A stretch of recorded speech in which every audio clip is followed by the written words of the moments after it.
Divine ಪಾರ್ಕ್ನ ಆಡಳಿತ ನಿರ್ದೇಶಕರಾದ ಪರಮಪೂಜ್ಯ doctor A Chandrashekhar Udupa doctor ji ಅವರು ನಡೆಸಿಕೊಡುವ ರಾಷ್ಟ್ರ ನಿರ್ಮಾಣ ಕಾರ್ಯಕ್ರಮ. ನಾಗರಹಾವು ದೇವರೇ, ಸುಬ್ರಹ್ಮಣ್ಯ ವಾಸುಕಿ ದೇವರು ಇಲ್ಲಿ ಪ್ರಧಾನ ಅಲ್ಲವೇ ಅಂತ ಕೇಳಿದ್ದಾರೆ. ವಾಸುಕಿ ದೇವರು ಸಾಂಕೇತಿಕವಾಗಿ ಹೆಡೆ ಎತ್ತಿದ್ರು ವಿಷ ಅಲ್ಲ. ಸೊ ನೀವು ಮುಖ್ಯ ತಿಳ್ಕೊಬೇಕಾದಂದರೆ ನಾಗರ ಹಾವಿನಂತೆ ವಾಸುಕಿ ಅಂದರೆ ಕರ್ಮದ ಅಧಿಪತಿ ಇರ್ತಾನೆ. 7 ಹೆಡೆ ಅವನಿಗೆ, ಜಗತ್ತನ್ನೇ ಅವನ 7 ಹೆಡೆಯ ಮೇಲೆ ಅವ ಇಟ್ಕೋತಾನೆ. ಯೋಚನೆ ಮಾಡಿ. ಆದರೆ ಅವನಲ್ಲಿರುವುದು ಸಾಯಿಸುವ ವಿಷ ಅಲ್ಲ, ಹೆದರಿಸುವ ಒಂದು ಘೋರ ಪ್ರವೃತ್ತಿ ಅವನಲ್ಲಿದೆ. ಒಂದು ಸರಿ ಬುಸುಗುಟ್ಟಿ ಬಿಟ್ಟ ಅಂದರೆ ಆಯ್ತು, ಇನ್ನು ನಾನು ಮಾಡುವುದಿಲ್ಲ, ದಯವಿಟ್ಟು ಕ್ಷಮಿಸುವಂಥ ವ್ಯಕ್ತಿ ಬೇಡುತ್ತಾನೆ.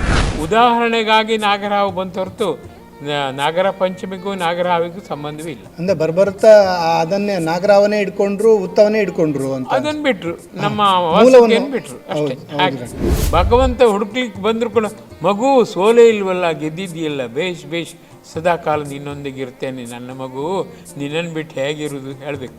ಗುರುಜಿ ನಂಗೆ ಹೇಳ್ತಾರೆ, ನಿನ್ನನ್ನು ಬಿಟ್ಟು ಹೇಗಿರೋದು ನಾನು. ನೋಡಿ, ಭಗವಂತ ಭಕ್ತನಿಗೆ ಹಾಗೆ ಹೇಳೋದು. ಭಕ್ತ ನಿಜವಾಗಿ ಭಗವಂತನಿಗೆ ಹೇಳಬೇಕು, ನಿನ್ನನ್ನು ಬಿಟ್ಟು ಹೇಗಿರೋದು ಅಂತ. ಆಧುನಿಕದಲ್ಲಿ ಅದು ಸಾಧ್ಯ. ಒಂದೂರಿನಲ್ಲ, ಊರು ಕೇರ್ನಲ್ಲೆಲ್ಲ ಹೊಸ ಡಿವೈನ್ ಸ್ಪಾರ್ಕ್ ಅದರ ಮಗುವಾಗಿ ನಾವು ಮಾಡ್ತಾ ಇದ್ದೇವೆ. ಗಲ್ಲಿ ಗಲ್ಲಿಯಲ್ಲೂ ದೇವಸ್ಥಾನ ಮಾಡಿದಂತೆ ಆಧುನಿಕದಲ್ಲಿ ಡಿವೈನ್ ಸ್ಪಾರ್ಕನ್ನು ನಾವು ಕಟ್ಟುತ್ತಿದ್ದೇವೆ. ಎಂಥ ಒಂದು ಪರಿಶುದ್ಧತೆ ಆಗ ಹಾಸೋಕ್ಕಾಗಬಹುದು. ಯೋಚನೆ ಮಾಡಿ, ಹೆಚ್ಚೇನು ವರ್ಷ ಇಲ್ಲ, ಏನೋ ಒಂದು 8-10 ವರ್ಷದಲ್ಲಿ ಹೊಸ ಯುಗವನ್ನೇ ನಾವು ಸ್ಥಾಪಿಸುತ್ತೇವೆ.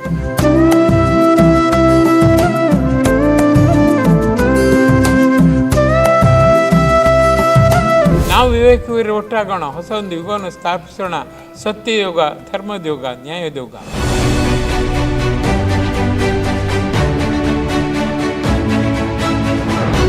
ರಾಷ್ಟ್ರ ನಿರ್ಮಾಣ ಕಾರ್ಯಕ್ರಮ ಇಂದು ರಾತ್ರಿ 10 ಗಂಟೆಗೆ ನಿಮ್ಮ ನೆಚ್ಚಿನ ಶ್ರೀಶಂಕರ ವಾಹಿನಿಯಲ್ಲಿ.